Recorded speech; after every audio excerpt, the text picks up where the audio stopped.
Saudari-saudara yang terkasih di dalam Tuhan Yesus, marilah kita berdoa, doa yang diajarkan oleh Tuhan Yesus sendiri, dalam nama Bapa dan Putra dan Roh Kudus. Amin.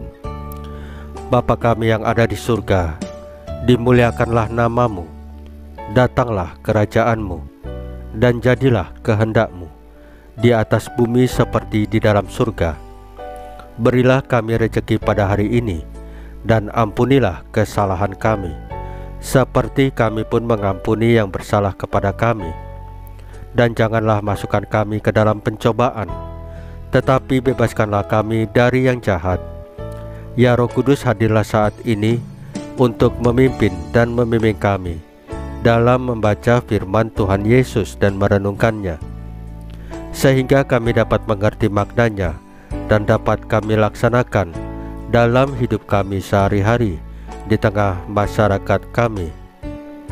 Pembacaan Injil Yohanes bab 18 ayat 1 sampai dengan ayat 19 dan ayat 42.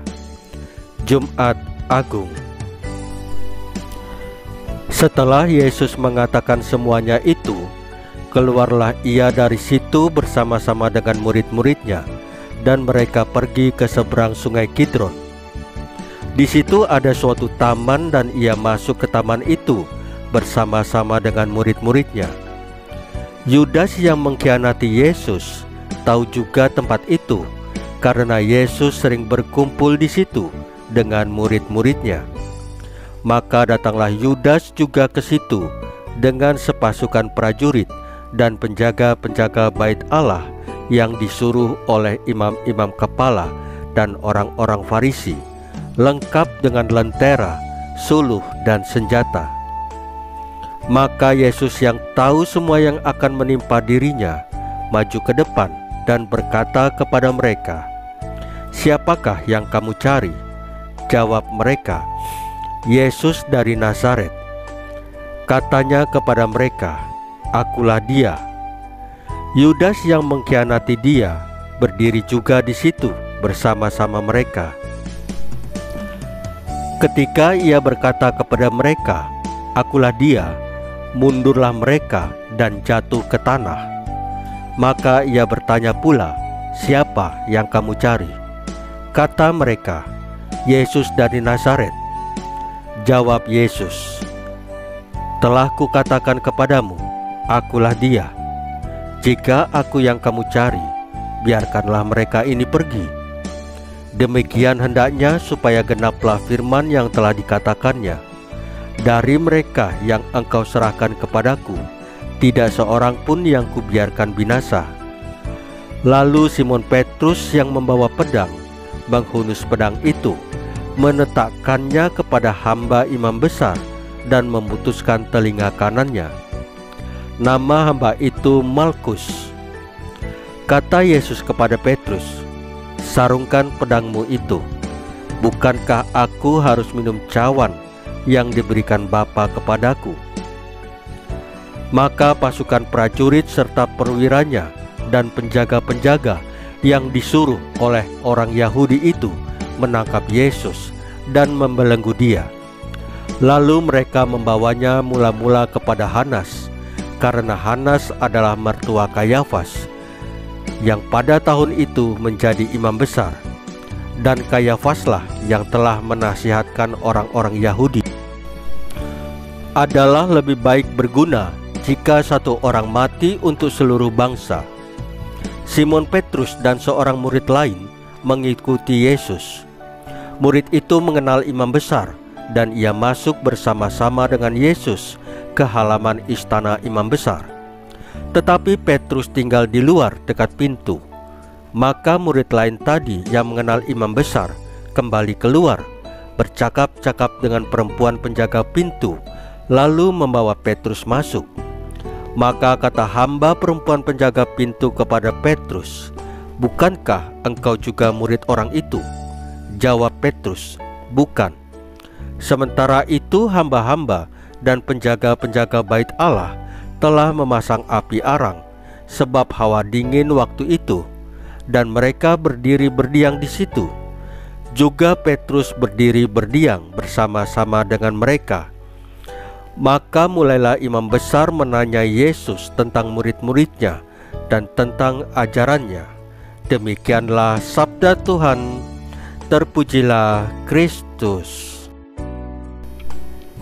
Saudari-saudara yang terkasih di dalam Tuhan Yesus, penderitaan dan kematian Yesus di kayu salib adalah tragedi sekaligus kemuliaan. Itulah yang kita kenangkan dari hari Jumat Agung ini. Yesus harus menanggung kejahatan dan kesalahan banyak orang, menyerahkan nyawanya ke dalam maut, dan dianggap sebagai pemberontak. Yesus yang selama hidupnya melayani dan menebarkan kebaikan bagi sesamanya, tetapi harus wafat di kayu salib seperti seorang kriminal. Ini adalah sebuah tragedi yang sangat menyayat hati.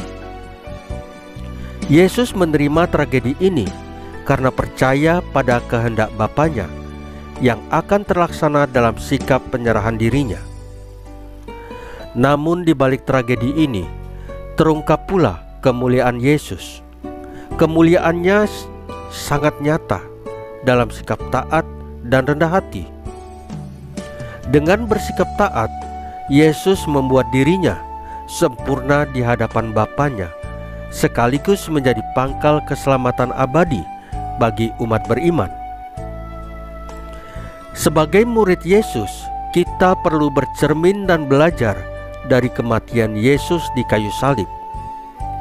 Tragedi terkadang menghampiri kita seperti tamu yang tidak diundang. Seperti Yesus, kita pun harus menanggung dan dipaku pada salib tragedi itu.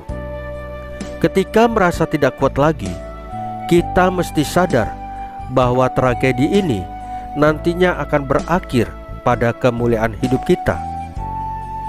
Berani menerima dan taat atas salib kita adalah pintu masuk ke dalam keselamatan dan kemuliaan kita. Saudari-saudara yang terkasih di dalam Tuhan Yesus, marilah kita berdoa. Ya Tuhan Yesus, bantulah kami untuk berani berkorban demi keselamatan dan kebaikan sesama. Sebab kami sadar bahwa dalam pengorbanan kami menemukan makna cinta yang sejati. Salam Maria, penuh rahmat, Tuhan sertamu. Terpujilah engkau di antara wanita, dan terpujilah buah tubuhmu Yesus. Santa Maria Bunda Allah, doakanlah kami yang berdosa ini, sekarang dan waktu kami mati. Ya Tuhan Yesus, tambahkanlah iman kami hanya kepadamu saja, karena Engkau adalah Tuhan dan Juru Selamat kami satu-satunya, tidak ada yang lain. Dalam nama Bapa dan Putra dan Roh Kudus. Amin. Saudari-saudara yang terkasih di dalam Tuhan Yesus, bacaan firman dan renungan hari ini sudah selesai. Tuhan Yesus memberkati kita semua.